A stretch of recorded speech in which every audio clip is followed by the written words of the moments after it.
মোটরসাইকেলের পেট্রোল নিতে বাসা থেকে বের হয়ে ফিরলেন লাশ হয়ে। দুর্বৃত্তের হামলায় নিহত ওবায়দুর রহমানের স্বজনদের আহাজারিতে ভারী পরিবেশ। শুক্রবার বিকেলে ফরিদপুর সদর উপজেলার কানাইপুর পল্লী বিদ্যুৎ অফিসের পাশের ফিলিং স্টেশনের সামনে থেকে একদল যুবক ওবায়দুরকে তুলে নিয়ে যায়। পরে শুরু হয় খোঁজাখুঁজি। কিছু সময় পর খবর আসে ফরিদপুর মেডিকেলে ভর্তি ওই যুবক।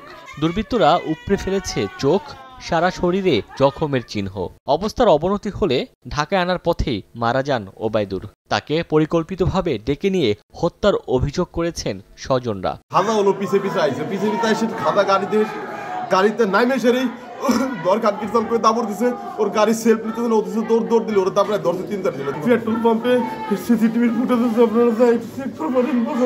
একটাই দাবি যে আমি এর ন্যায্য বিচার চাই। আমার ছেলে রাজমিস্ত্রি কাম করে এই ঘটনায় জড়িতদের দ্রুত আইনের আওতায় আনার দাবি জানিয়েছেন এলাকাবাসী। এই সন্ত্রাসীগুলো এখনো আসলে আমাদের এলাকায় বলেন, দেশে বলেন, এরা এখনো আছে, যাদেরকে এখনো ধরা হয় নাই। জড়িতদের গ্রেফতারে অভিযান চলছে বলে জানিয়েছে পুলিশ।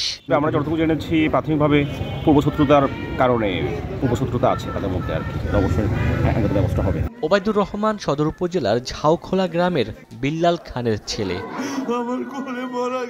সময় সংবাদ, ফরিদপুর।